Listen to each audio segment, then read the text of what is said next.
Lord Church. I greet you all and bless you in the matchless and the mighty name of our Lord and Savior Jesus Christ. Last Wednesday we had our beloved Dilip sharing with us on the Holy Spirit, on the person of the Holy Spirit. For some weeks in the past, I had a burden to start a series of sessions on the Holy Spirit, and I felt it is appropriate to do now with Pastor Dilip having kick-started last Wednesday.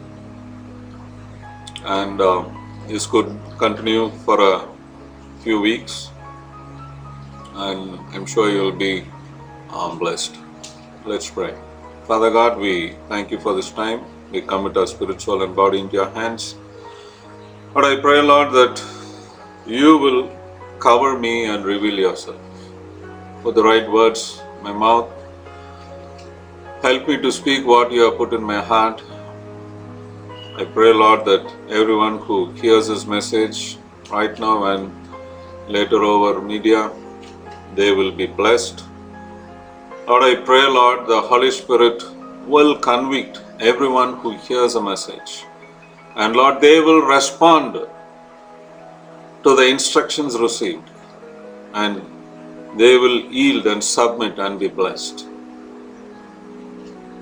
I pray for your grace and strength over our lives. I pray, Lord, that every word that is spoken will be good words sowed in fertile soil and will bear an abundant fruit. In Jesus' name, amen. So in this series we are going to, by the way, after much deliberation, I titled this message as Partnering with the Holy Spirit, because the Holy Spirit is going to be our eternal partner. From the day you receive the Lord Jesus Christ as your Lord and Savior, He had come into your lives. Maybe this far you did not consider Him as a partner, but now forth it's going to change. So I felt partnering with the Holy Spirit could be a more appropriate topic for this session. And in this series we are going to learn who the Holy Spirit is, where does the Holy Spirit dwell, why is it important to partner with the Holy Spirit, how to work out a healthy partnership, what are His characteristics, what are His likes and dislikes, when can we avail of the Holy Spirit's counsel and support, and many, many other things that you will be carrying in your heart. Many doubts and questions that you have, I'm sure will be addressed by the time we complete these series of sessions. So, before I go into the main topic, I'd like to dwell on a few things that will help us understand partnership in a better way. So there are different kinds of partnership that you are going to see now. We'll start with what we read in 1 Samuel chapter 5. And we all know this happened at the times of Samuel. He was the last judge to rule over Israel. And it was in his time, a lot of good things happened, a lot of things changed, and he laid a good solid footing. We see here that the Philistines are capturing the Ark of the Covenant, and the Ark of the Covenant is also called those days as the seat of God or the throne of God on earth. And when the Philistines got hold of the Ark of the Covenant, they were very jubilant. They thought with the Ark in their country, in their nation, they living amidst the Ark of the Covenant, they are going to enjoy blessings, and they are going to become powerful, and they had great many aspirations. So they took the Ark of the Covenant and brought it to the temple of Dagon in Ashdod. And next morning, when they went into the temple, they found the statue of Baghdad was fallen down. It was prostrating flat. They couldn't understand. They managed to again seat him back, placed him again in whatever position it was, and went back that things will change. Next day they realized, when they came, they saw the whole thing was even broken to pieces. And then they realized all their dreams are not going to really come to pass. So they were broken. They were looking at other options. The hand of the Lord was heavy on the people of Ashdod and its vicinity, ravaging them and afflicting them with tumors. So when all these things happened, they were in severe sorrow, they were in panic, and they were just trying to pass the buck. Now what happens is, they thought, okay, now let us move the ark to another province. And from Ashdod they moved to Gath. And when it went to Gath, similar things happened. And the people of Gath were again in panic mode. They were upset. There was severe confusion prevailing over the city, and the hand of God was heavily upon them. So they decided to again pass it on.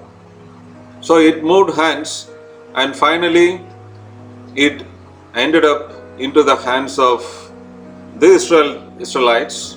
You read that in chapter 6 of 1 Samuel. It went into the hands of the people of Beth Shemesh. When the Ark of the Covenant came there, sent by the Philistines, the people were working in the field, and when they saw the ark, they were relieved. They thought finally the ark that was in the hands of the Philistines had come back to them. So they welcomed it, they took it home, and they wanted to set it right, put it in the right place, but they forgot the way the ark was supposed to be handled. How it was, Moses, the man of God, had laid down very clear instructions as to how to deal with the Ark of the Covenant and how to deal with the things of the temple. And the people overlooked all those things, or rather I should say they forgot all those things. Those things were no more in their minds. And they went and handled the way they thought was appropriate. And the consequence was, when they looked inside the Ark of the Covenant, the power of God struck them, and that day 70 men died. So they were mourning, and they decided that the ark in their place is not the right thing to do. So now from there, the Ark of the Covenant was moved to another place. It's called Kiryat Jearim, and there they even assigned an exclusive person. They consecrated Abinadab, the son of Eleazar, to take care of the ark. That was his full-time job. And the ark was placed in the house of Abinadab. And he had been tasked with a full-time job of taking care of it. But he too failed in his duties, and it is recorded that the ark remained there for 20 long years, but nothing good happened to them. Can you imagine? Just read these portions. All the house of Israel mourned and sought of the Lord. Why? Even though the ark was in their presence, their heart was not there. Their heart was not with the Lord. They were mourning. And that is when Samuel is intervening, and then he's telling the house of Israel, if you are returning to the Lord with all your hearts, then rid yourself of the foreign gods and all the Ashtoreths among you. Prepare your hearts for the Lord and serve Him only. So even though the Ark of the Covenant was in their presence, their heart was not there. Their heart was not with the Lord. And so, even after the Ark being there in their presence for 20 long years, nothing really happened.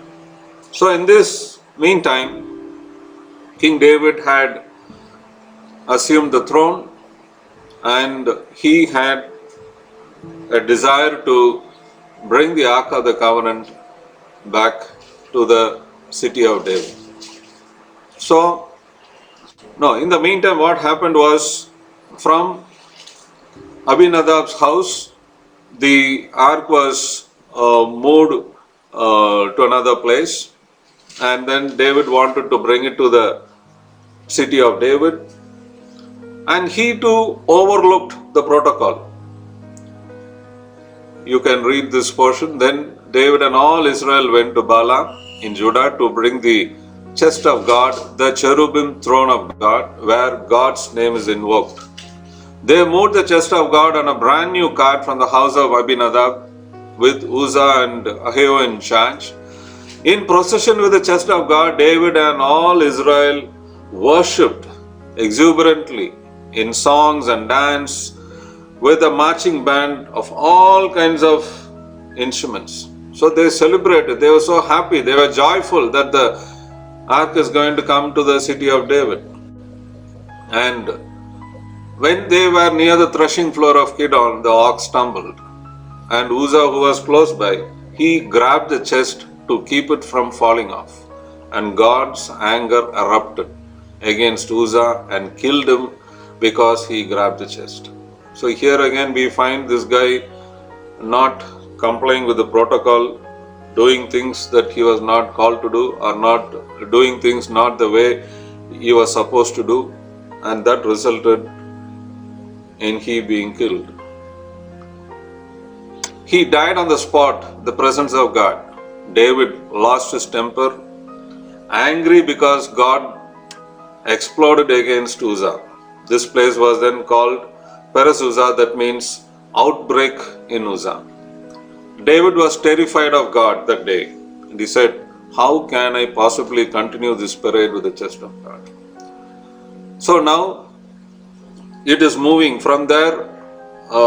David had to make a temporary alternate arrangement. So David called off the parade, and instead of taking it to the city of David, it was stored in the house of Obed Edom the Gittite.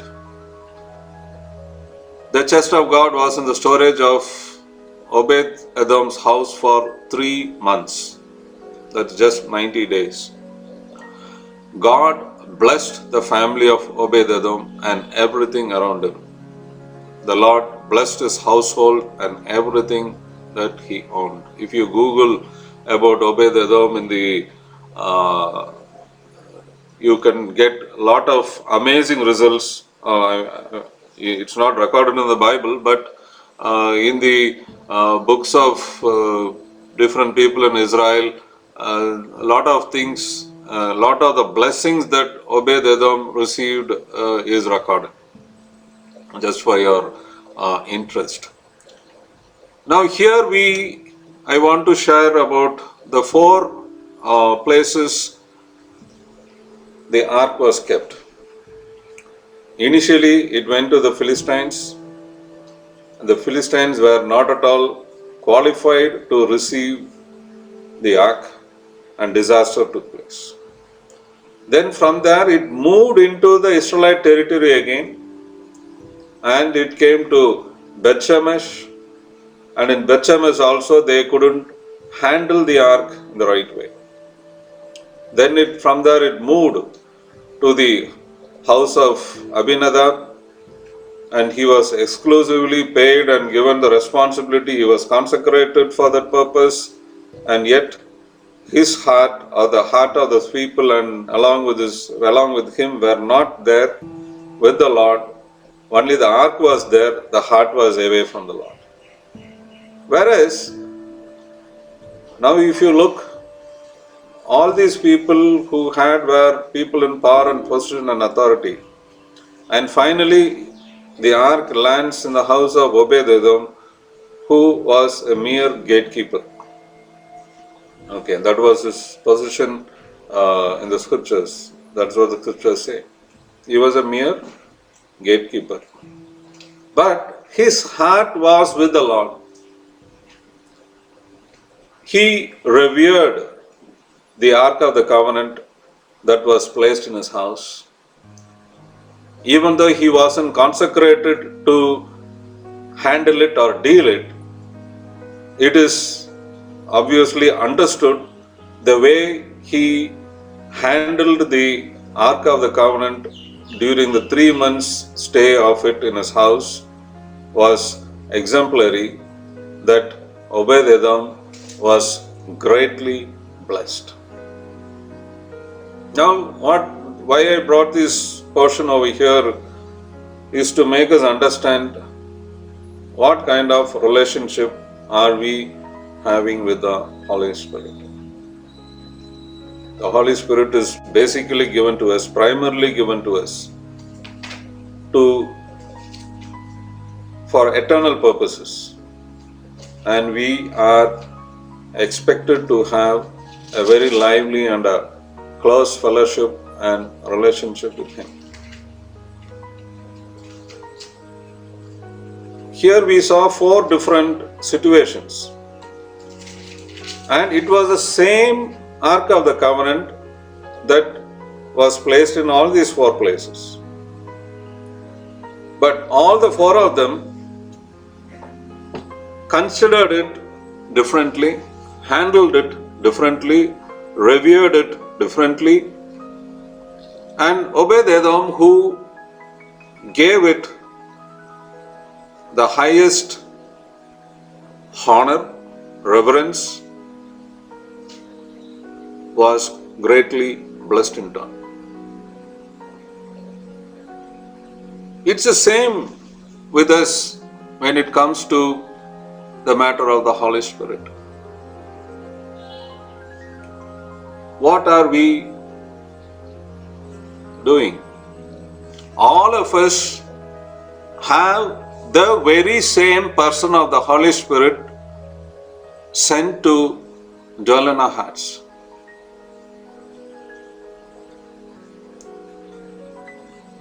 But the results in each of our lives are different.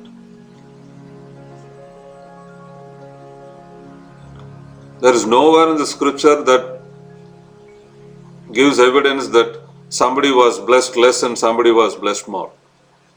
The person of the Holy Spirit cannot be diminished, changed.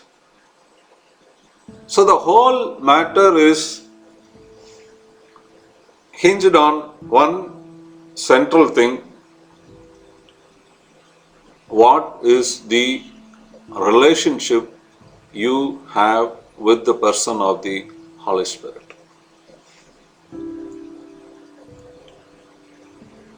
What are the things that you do to honor Him, to glorify Him, to have a very consistent relationship going on, is what matters.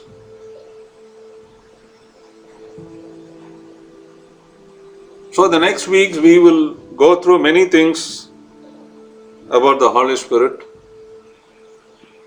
and every time you have this opportunity to be convicted of the things that are not right in your life, to renounce the things that needs to be let go of in our lives, and focus on the things that we got to.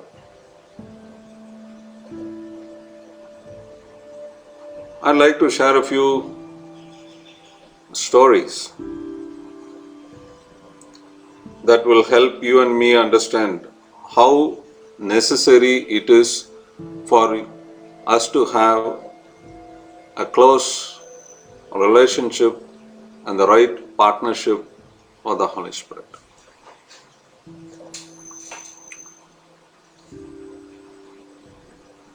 some time ago I had shared certain testimonies in my life, and at one time I even shared about, for the benefit of those who have not heard it earlier, I'd like to briefly touch upon. Some years ago, when I was in my family business, managing my family business, there came upon a time in my life where I had to take a call. At that time, I wasn't a believer. I presumed I was a good Christian. I go to church and I did many things that I felt the right thing to do, and that made me a good Christian. That's what I was thinking. Eventually, I had to learn many things and change many things. Now, at that point of time, God was preparing me for the future. Even though I was heading a group of companies owned by the family, and being the eldest son, I am the heir to the whole thing, along with my brother and sister. Yet, the Spirit of God, whom I didn't know then, was preparing me and prompting me to start something on my own in preparation of the future.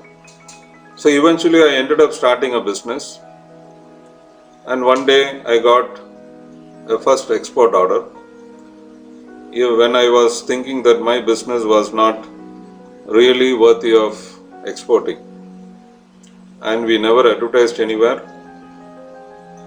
but God in very miraculous ways enabled me to get an inquiry, because this inquiry came to the business in the name of the business that I started. It did not come to my family business. I had a fax machine in both places. In those days, fax machine was the ultimate technology available for communication, for transmission of the documents and stuff like that. And I had one in the family business and one in a separate place where I had started. But this inquiry came in that separate place in the name of that business, and that started my journey into exports. Okay, now as we were dealing, one time I had to quote for a particular part, and I prepared. We have certain set methodologies to price it, to arrive at the price in a scientific way. I did all that. I wasn't qualified for that. I couldn't consult anyone then, because in those days only Tirupur was famous for textile exports, and I didn't know anyone over there to guide me.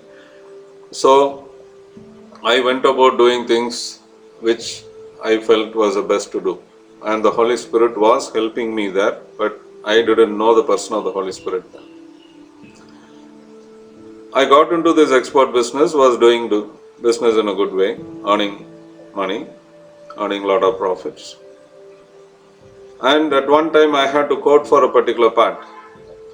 I scientifically arrived at the cost, prepared the quotation, typed it out, signed. I kept it on my fax machine, keyed in the number. I'll have to only click the start button. And when the start button is pressed, the fax machine will ring. Then there will be something called as a handshake time. That is my fax machine linking with the fax machine of my customer or wherever I'm sending, and then the fax paper will transmit, and instantly my person, the counterpart on the other side will receive it. For those of you, because in your age you wouldn't have seen a fax machine, so that's why I'm trying to explain. Okay. I was about to press the start button, but some mysterious force prevented me from proceeding. We had a 3.5 hour time difference between India and Germany. So the message was ready in the afternoon, which was morning for them. And I thought, okay, let me do it in the afternoon. I tried in the afternoon, but again I couldn't send. Not that the machine was not working or anything like that. Only thing is, I was prevented in some strange and mysterious way to proceed. Again in the evening I tried, I said, before I leave home today I want to send it. I couldn't. Then I thought, okay, maybe the price that I am quoting is not right, or maybe I thought I am quoting a higher price, I may not get the order.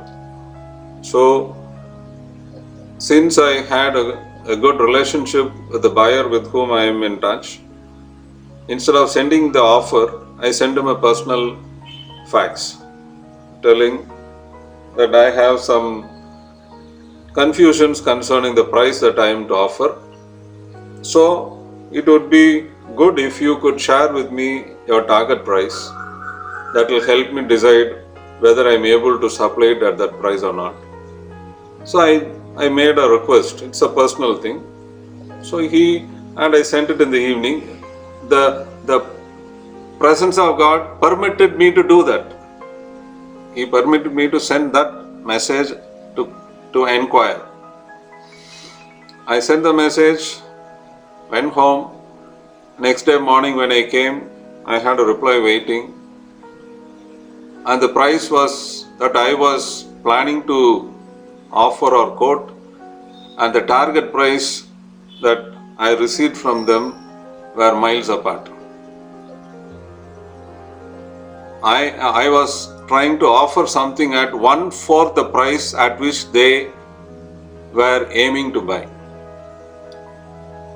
Now you may think, if I had sent that price at a lower, sent that offer at the lower price, I would have got that order. No, I wouldn't have got that order either.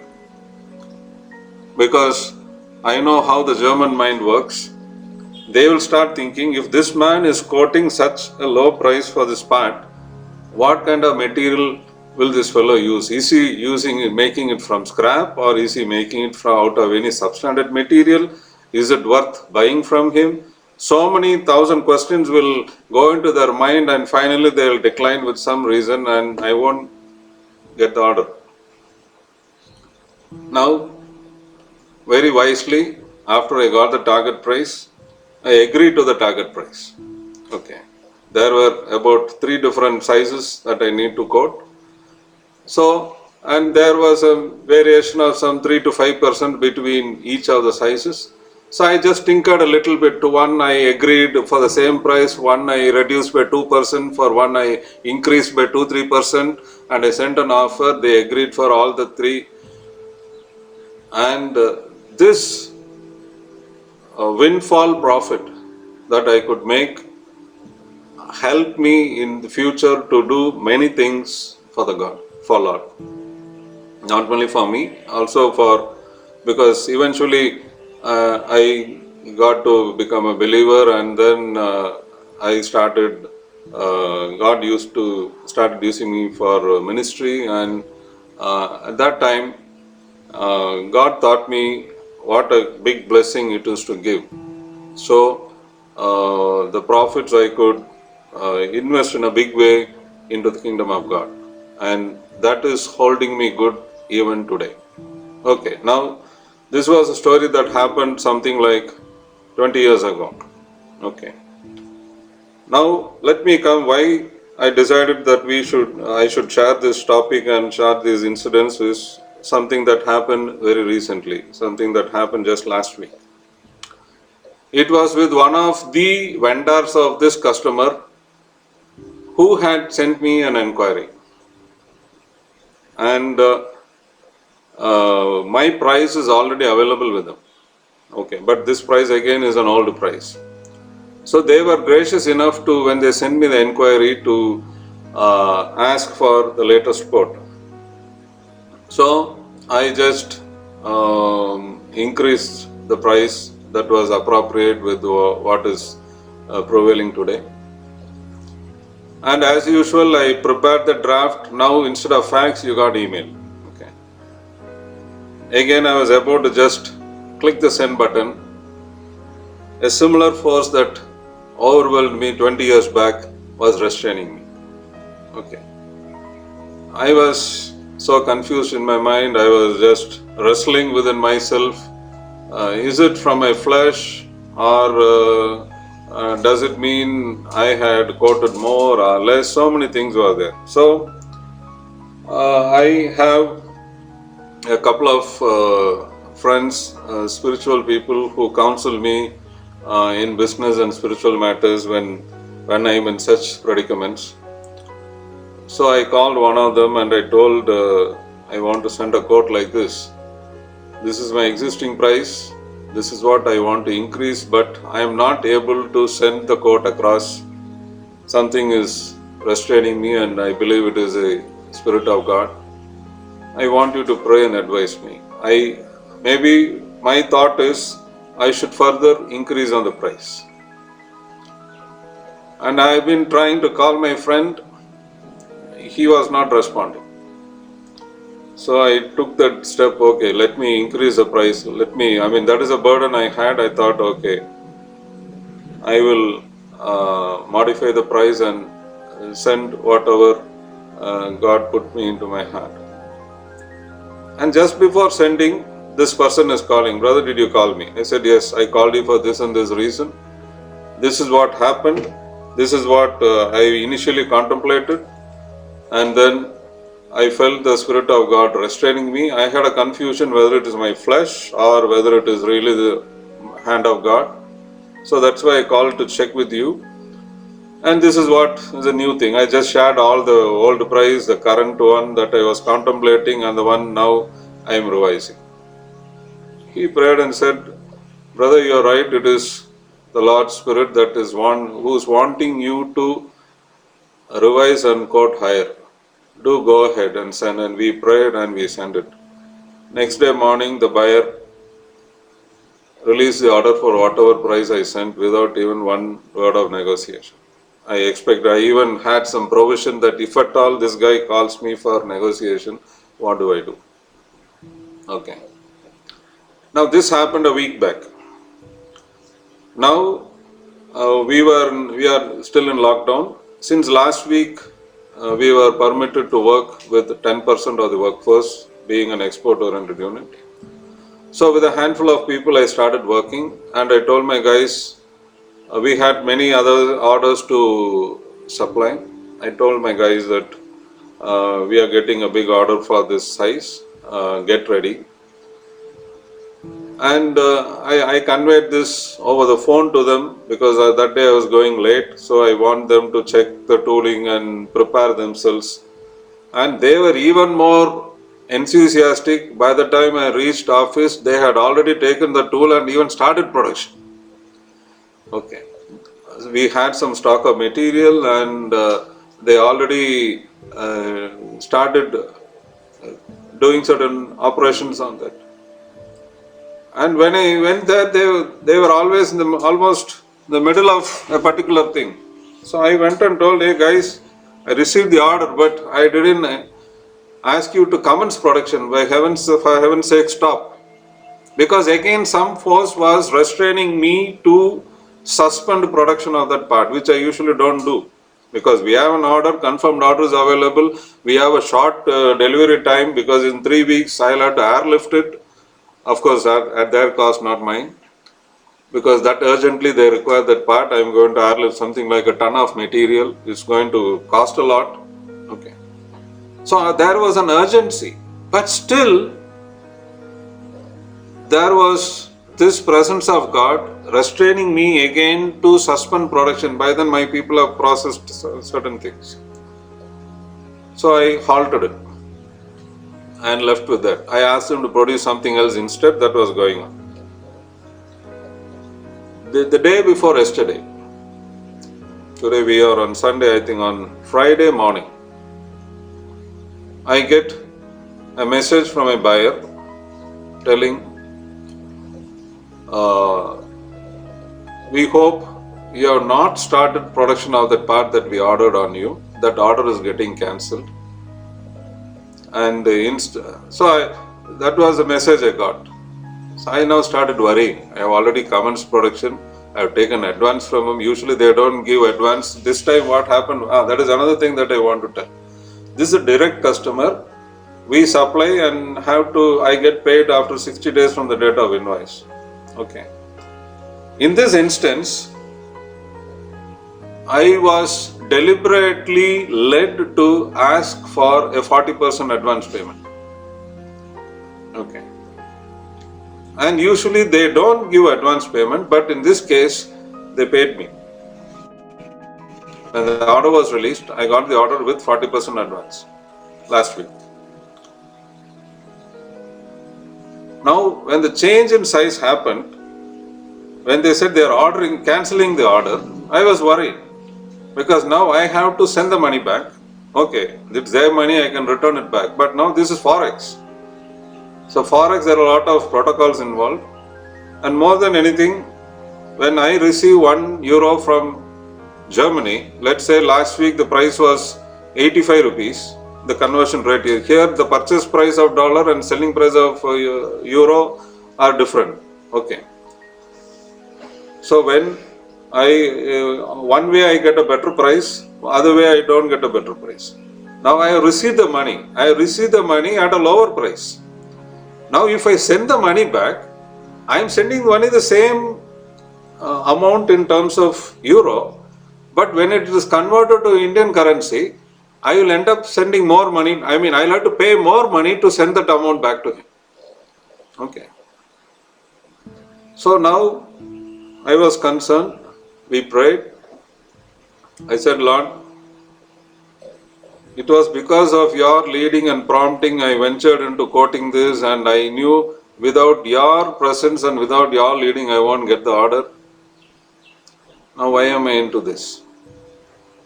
So late in the evening, I get a mail that tells we have cancelled the order for that particular size because their buyer in turn had changed the size.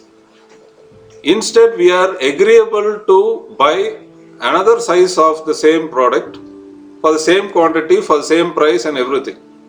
Okay. If you are able to supply, please commence production. Now remember, there are two significant things that happened.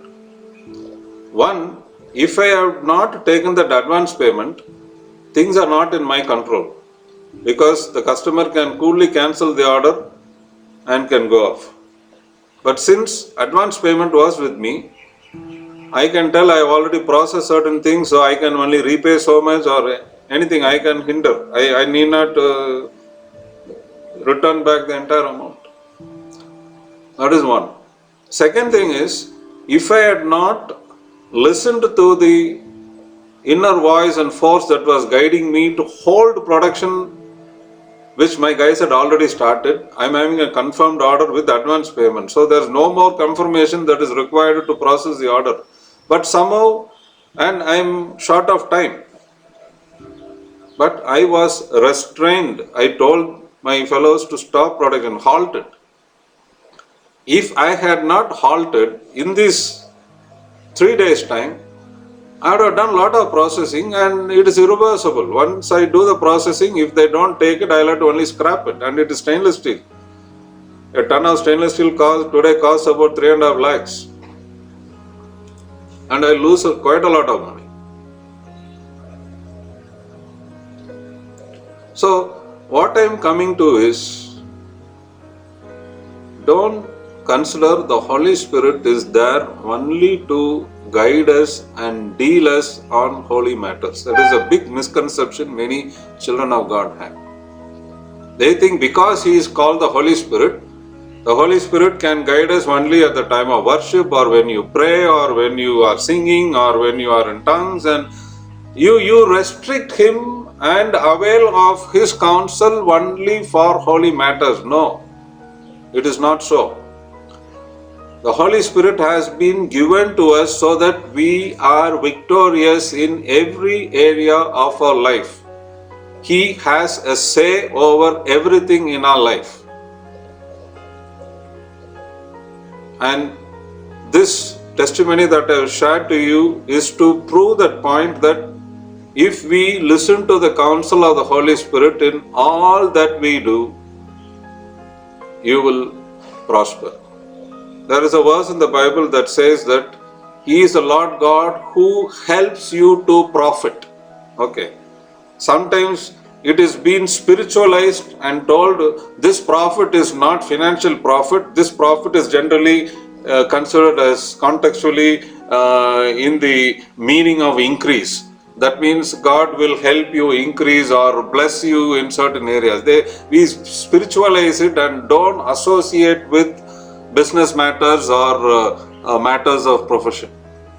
But here I shared an example, a story with you, a testimony with you that clearly exhibits or demonstrates how the Holy Spirit helps me to profit, to make profit, to be successful. Last 2 years had been very bad. I have been producing only 25% of the business that we usually do. Last 2 years we have accumulated loss of more than half a crore of rupees.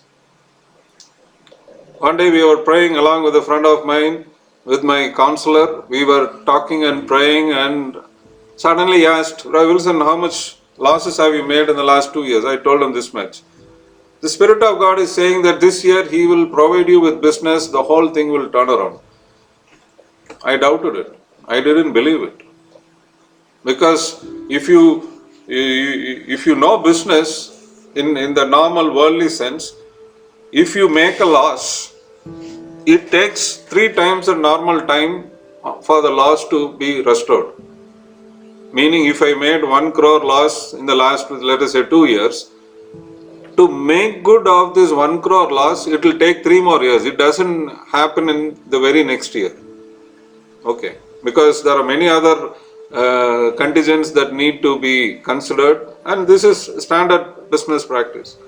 So when this man of God told me that God is going to change, I couldn't believe. So, but I didn't want to discourage him, nor I wanted to be discouraged. So I said amen to it. I said, okay, let it happen. But today, God is allowing me and putting me into a situation where this is going to become live. It is going to become, it's coming to pass. If the negotiations that I am conducting with this customer and a few other customers are coming to pass within the next couple of weeks, by the end of this financial year, I am sure that I will be able to make good of the losses that I made in the last 2 years. And this is possible only if you are partnering with the Holy Spirit. Only if you work along with God. Because God is concerned about every area of you, of your life, of your business, of your family, of your ministry, of your church. Anything you name it concerning your life, God has a say over it. He is interested in that. And He works through the Holy Spirit whom He has invested in our hearts, who dwells in us to give us 24/7 counsel in every area. So today's session, I shared all these things to give you an introduction as to why partnering with the Holy Spirit is so important. We oftentimes have placards or posters that say that with God all things are possible, God is able. Many times they all just remain as positive confession statements. But with the partnership of the Holy Spirit, if you give God the first place in your life, whatever may be your situation, God is able to turn around. God is able to overcome the shortcomings we have and emerge victoriously. That is a God we serve. We don't serve the Dagon in the temple that fell down in the presence of the living God. We serve the living God who dwells in our hearts, and our God delights. He is happy. He delights when we succeed. Okay. He is sore with those people who don't trust Him and who don't venture to do things for Him. The plans that He has for us is amazing. We again talk about from the book of Jeremiah that the plans that He has for us is to prosper us and make us this and that. And many people don't happen to see that come to pass in their life. So they just leave it there. But I am here to tell you, with God, it's possible. He is going to change. Don't give up. Don't undermine. The next few sessions, maybe this may go on for next 3-4 weeks, I do not know. But I'd like to deal on each aspect of the Holy Spirit as deeply as possible and give all kinds of evidences and testimonies to substantiate. And towards the end of each session, even if any of you have any testimony that could substantiate what you learned that day, you are welcome to share. It could edify the body of Christ, because people should not think, oh pastor, it could happen with you, but we are ordinary people, it won't happen with us. Because I used to think like that. Many times they say, oh, you are a pastor, for you it will happen, but I am an ordinary man, I won't. But the word of God doesn't say that. The book of James is reflecting about Elijah and tells Elijah was an ordinary man like you, yet the Lord stopped the rain from coming at His word and said, only at the word of Elijah I will release rain. That's the kind of God we serve, who is so keen in prospering His children, so keen. It thrills God and it delights God when we step out in faith and do the things that God has ordained for us. So let us take a stand today to partner with the Holy Spirit. And I'm sure God is going to thrill you, excite you, and as you apply things in your life, you will see success coming in. So another disclaimer that I want to put at the close of this message is, don't try to copy what I do. Okay. My setting and situation is unique. God will deal with you, God will prosper you indeed, but He will do it in a way that you should receive it.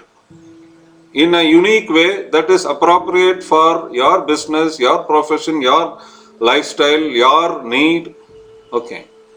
So if you just try to copy what I did, you could fail. Then you could come with a bad testimony. I tried and I lost. No, that the intent is not that.